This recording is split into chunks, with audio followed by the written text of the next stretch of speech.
This is PFCX opening the doors of the Mystery Playhouse once again, and for your pleasure tonight, we've selected a mystery play that has been recognized by many critics as a modern classic. It's Ladies in Retirement, written by Edward Percy and Reginald Denton. It is not a whodunit. You'll know the murderer. Your problem will be to guess whether or not the murderer will be caught, and if so, how. I think you'll find the guessing very fascinating. Listen now to Ladies in Retirement.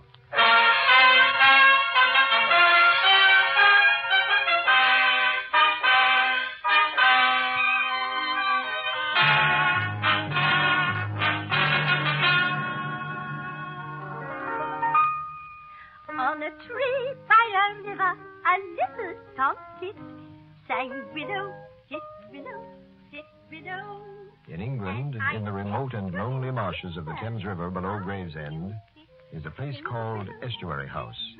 There, seated before a piano, is an aging woman, wearing a flaming, unabashed red wig. She is singing a song of her youth. In your little inside, with a shake of his poor little head, he replied, "Oh, Willow, ha-tita willow, ha-tita willow." Well, young man, just who are you? Albert's the name. Albert Feather. He brushed right past me, Miss Chris, right past me at the door. Oh, it's all right, Lucy. You run back to your kitchen now and get on with your work. Just as you wish, Miss Chris. So, you're Ellen Creed's nephew, Albert. Right. The one who clerks in the bank at Gravesend. Your obedient servant, Mum. And you, I take it, are Miss Fisk. Aunt Ellen wrote me that you were bringing her down here as your housekeeper. Shall I have to wait long for Aunt Ellen? About a week. She's gone up to London. Week? Oh, Lord. That has done it. I'm done for, that's all. Just done for. Is something wrong, Albert? Well, I'm short in my petty cash account at the bank, and if I don't put it back by the time the cashier checks up tonight, it's the jug for me. I don't suppose that you... What's the amount? Well, it's £12. Cards, racing, a girl. Oh, no, an actress. There was a company in Gravesend last week. Oh, at the old Grand. I played there myself. Front row in the chorus. Oh, years ago, of course. Well, you shall have your £12, Albert. Like to see where I keep my petty cash? In the fireplace there? No, here in the old bake oven. Bake oven? Lummy. Why, you could roast a whole ox in there. Oh, it is big for what's in it. Now, let me see. Here's 5. Mm-hmm. Another 5 and 2 ones. That's right. £12. Oh, you are a peach, Miss Fisk. Well, Albert, there's no reason your Aunt Ellen need ever know you've even been here today. You can pay your first official call this day next week. Be a bit of a family reunion for you then. Aunt Ellen's in London. She's gone up to fetch her Aunt Louisa back to visit. Aunt Louisa? Oh, no. Ellen's told me about Louisa. She says she's, rather pathetic. Pathetic? Yes. Trust Aunt Ellen to give it the best name. Well, Miss Fisk, I hope you've got strong nerves. You'll need them entertaining my pathetic old Aunt Louisa.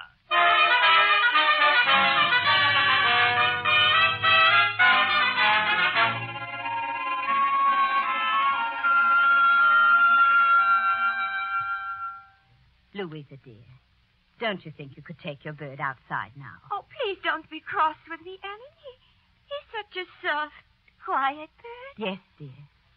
But I think you'd much better take him out into the garden and bury him. You know how Miss Fisk feels about your bringing things like that into the house. I hate her. Miss Fisk in her horrid red wig. We have her to thank for these 4 months here together. Ellen, can't we send Miss Fisk away, and then we could be really alone? But I keep telling you, dear, this is her house. Oh, you won't send me back to London to the awful, ugly streets? Ellen, promise. Promise me you'll never send me away. Oh, my darling, I do promise. I promise nothing shall ever make me send you away. Run along now, dear. Out into the garden. Quick, run. I'll fly. Oh, this is like old times. We have secrets and everything. Remember, Ellen, you promised.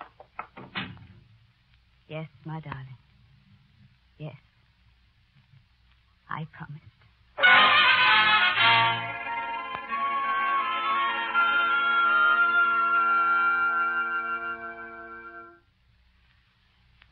Helen. Leonora, please give me a little more time. Time? I invited your sister here for a few days, and she stayed on for 4 months. Well, couldn't she stay here permanently? I'd pay for her board. You could take it out of my wages. So that's what you've been scheming for. I didn't scheme. I only hoped. Oh, Leonora, when my father was dying, he made Louisa over to me. She's a sacred trust. And I've nowhere else to send her. This won't do, Ellen. You haven't been fair with me from the start. You never told me Louisa was, well, what she is. I told you she was rather pathetic. Pathetic, eccentric. She's feeble-minded. I say your sister belongs in an institution. I will not have her here any longer. She's got to get out. Very well, Leonora. It's your house. And I'll take Louisa out of it by sundown. By sundown of this very day.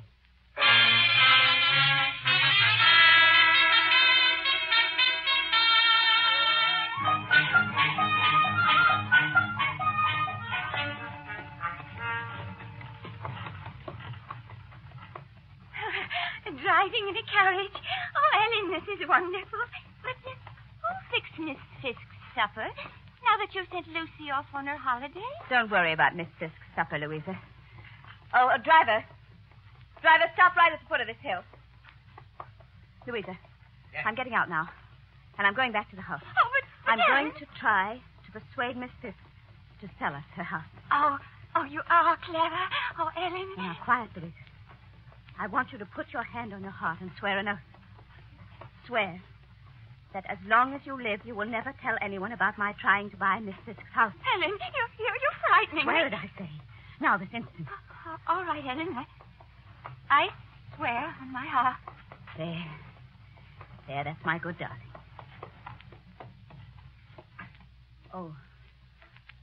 Oh. Give me a scarf, dear. My scarf? But, Ellen... You won't need it in the carriage, Louisa. And I might need it where I'm going. Thank you, darling. You can go now, driver. Very good, ma'am. Bye, Ellen. Take good care of my scarf.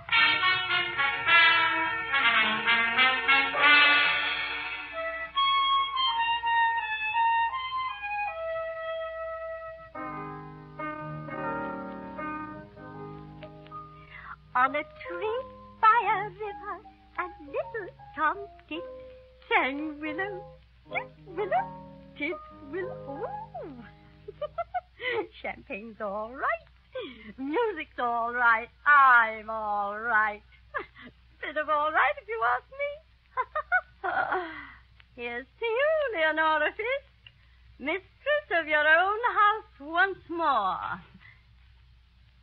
Ellen? Is that you, Ellen? Could have sworn the front door opened. Felt the draft. Well, though I probably shall not exclaim as I die. Oh, willow, tit,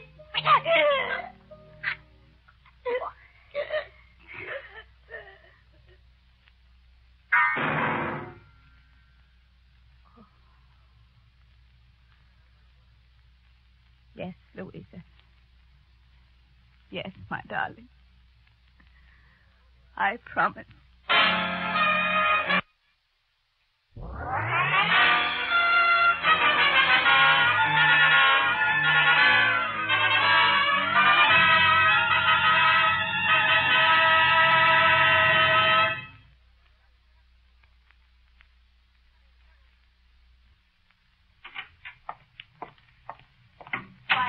This is a surprise.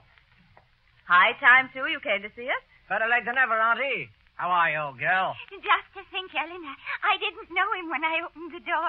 If the vicar hadn't been here, I'd have been afraid to let him in. The vicar was here. For a few minutes. He asked when Miss Fisk would be back. Oh? I said I didn't know how long she'd stay abroad. How surprised he'd be if he knew she isn't coming back to this house at all. Louisa, of course she's coming back here. I'm afraid you've overexcited her, Albert. Now, Louisa, darling, run along upstairs and take your nap. Oh, but wanted to have tea with Albert. You shall have supper with him. Now, before you ask me to supper, Aunt Ellen, don't you think you'd best know why I've come? Well, what do you mean, Albert? Well, I've no time to beat about the bush. The police are after me, or will be, as soon as the bank gives them my description. The bank? Albert, you haven't stolen money from the bank. Oh, it's my first mistake, Auntie. Now, if you'll just hide me until it's safe to leave, I want to make a fresh start. America, Australia, anywhere. But they might search this house. Oh, no, they won't. Now, I didn't meet a soul on the way over from Gravesend, except your vicar, and he'll forget me in 5 minutes. I know these absent-minded old duffers. Oh, don't look at me as if I were a murderer, Auntie. I may be light-fingered, but I haven't got blood on my hands. No. No, you haven't. I'll hide you, Albert. I've no right to turn you away.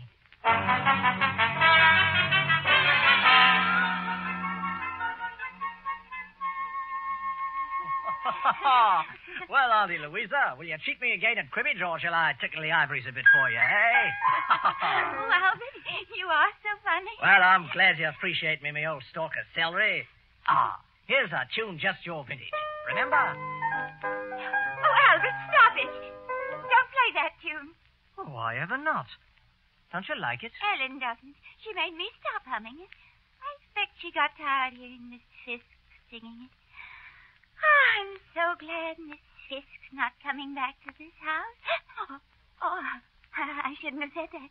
Yes, you said it once before, and Aunt Ellen shut you up. Well, I swore for Ellen I'd never tell anyone. She's bought this house from Miss Fisk. Auntie bought this house from Miss Fisk? Oh, go on. She couldn't have. She lost all her money. Did she? Oh, yes, but she's got most of it back now. Has she now? Auntie always was a shrewd old canary. I wonder if she keeps much cash about the house.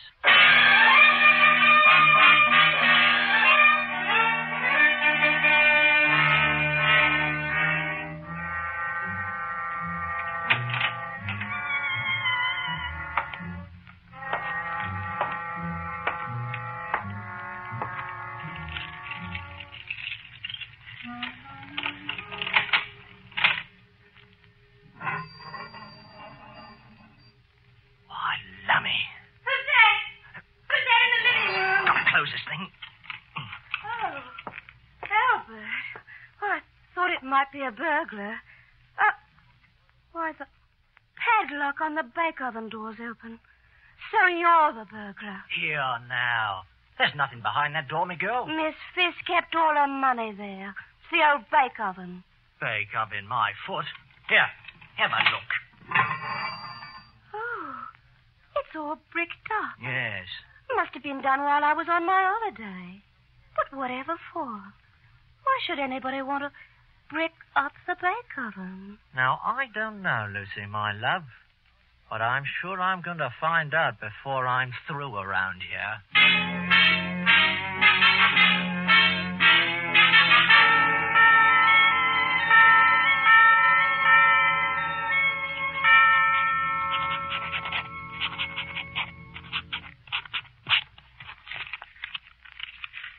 There, I finished my letter, Louisa. Come along now, dear. We're late for church. Bye. Bye-bye, Albert. Goodbye, aunts. Have a good pray. Lucy, bring in the kitchen mirror. Quick, my pet. Look sharp, will you? Come in. Here. What do you want with a mirror? A loving look at your face? Now, look at this desk blotter. Huh? Aunt Ellen's been writing a letter, and I've an idea it was an answer to the one that came special messenger from Miss Fisk this morning. Well, you must be off your head. Oh, quiet. Just as I thought. What? Now, listen to this. In reply to your query, can't make out the next few words, the signature on the check made out to Ellen Creed is mine. Owing to a sprained wrist, there may have been discrepancies in my signatures on recent checks. Yours very truly, Leonora Fisk. Leonora Fisk? That's right. You're not signed Leonora Fisk. What? She's fooling the bank and taking Miss Fisk's money. Yeah, recognize this, Lucy? Found it tucked out of sight in the cupboard upstairs. What's Miss Fisk's wig? Her best red wig. That's right. Now, Lucy, I've got a scheme to get to the bottom of all this. But I'll need your help carrying it out. Well, what is it you want me to do? Easy as pie and simple as Simon. Tonight, when Aunt Ellen's in bed, you ought to put on this red wig and sit down at the piano and play us a tune. What? Sort of a tableau, you might say.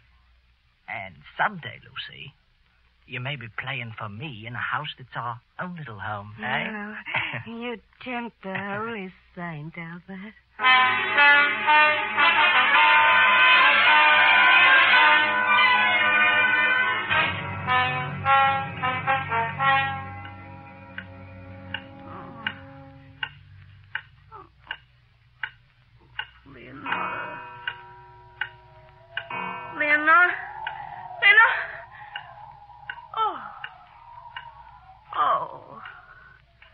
Nothing but a bad dream again. What's that? The piano. Downstairs. She's come back. She's... Oh, it's nothing. Just nerves. Just my imagination. There's nothing downstairs. I'll just go and see. I'll be able to see from the landing. Just hear from the turn in the landing.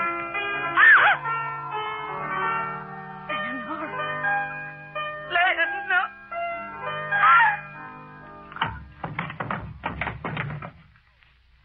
Albert! She's fainted dead away.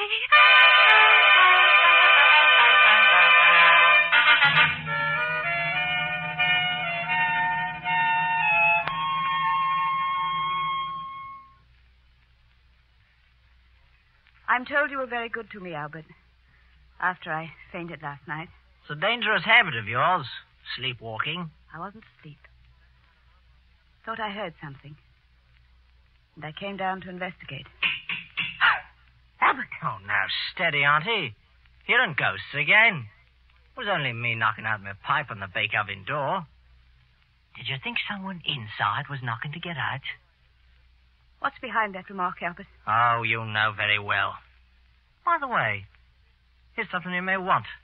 Sort of a souvenir. Leonora's wig. Then it was you last night. That's right. Me and Lucy. Look. She was at the piano wearing the wig. And, well, the game's up, Auntie. Lucy knows too? Oh, she suspects something's up. She's got no real idea. Trust little Albert for that. Oh. You know, Auntie, I've changed my mind about leaving England. Matter of fact, I'll need a little money for a wedding present. I might decide to marry Lucy. So you've come to the conclusion that it's safer to be a blackmailer than a thief? That's right. But surely you wouldn't want to stay on here with me. Oh, why not? You'd never be quite sure, would you? You've got a hearty appetite, Albert. Do you think you'll enjoy your meals now? Yeah, you'd never do it a second time. You're bluffing. Am I? It takes quite a bit of courage to kill the first time. But once you've sold your soul to the devil, it comes easy. I think you know I did it to provide my poor sister with a home and happiness. She's all I have, and she was left in my care. And don't think I'm going to hand over what I've taken for her to a treacherous little snake. What's that? Oh. Oh, good morning, Vicar. I thought perhaps you should know. My wife's just had a call from the Gravesend police. Police? Gravesend, you say? Yes, they're looking for a young man who's stolen some money from a bank. The description was very like your nephew, Miss Creed. I've got to move fast, Auntie. Got any cash handy? Yes, in my purse. Here on the table. Ah, well, thanks a lot, Auntie. My wife didn't know your nephew was here, Miss Creed, so naturally she said nothing about him to the police. They've gone to ask at Decoy Farm. Decoy Farm, that's quite close. Well, you win, old girl, don't you? No hard feelings, though. I'm a game loser, I am. I'll see you in church, eh? I'm sorry it was your nephew, Miss Creed. I'm afraid he won't get far. Goodbye. Goodbye, Vicar. And thank you. Very well, Lucy. You can come down off that stair landing now. Lucy, do you hear me? I'm sorry, miss. I was just... Eavesdropping can be a very dangerous thing. Well, how much do you know? No, only about Mr. Albert.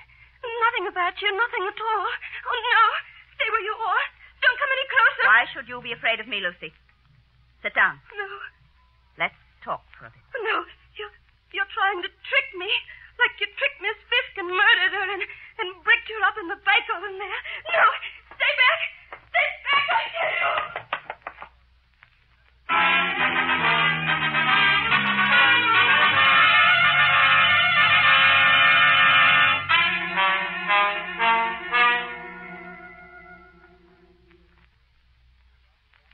Coming in just now, Lucy just passed me, running like the wind towards that farmhouse. The one with the funny name, you know. Yes, I know. Decoy Farm. Some gentlemen from Gravesend are there. Lucy wants to talk to them. Gravesend? Are they friends of Albert? No. Not friends, Louisa.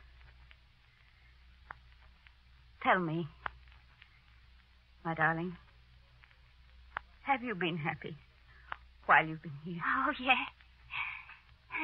So happy. Oh, it's been so lovely and peaceful here all by ourselves. Oh, I hope Lucy won't bring those gentlemen back here. She won't. I promise. Now, my dearest, I have to tell you goodbye. I have to go now. Over to meet those gentlemen. Myself.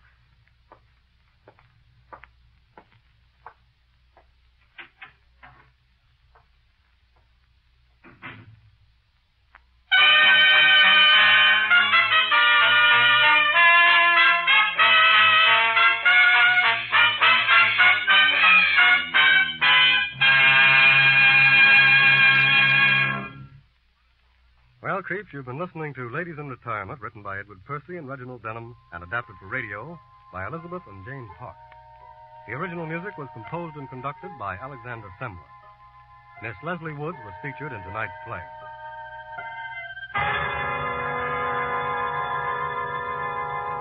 Until next time, then, this is PFCX, closing the door to the Mystery Playhouse.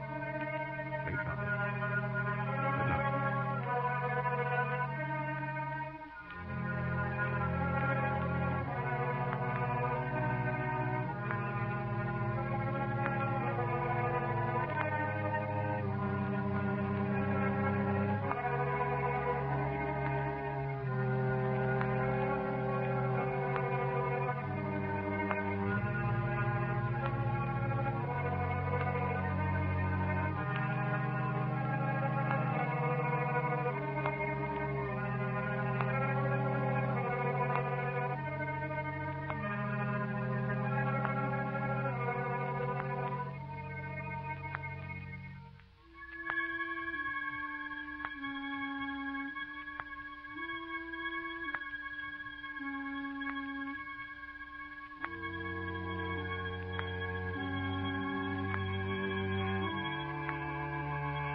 This is the Armed Forces Radio Service.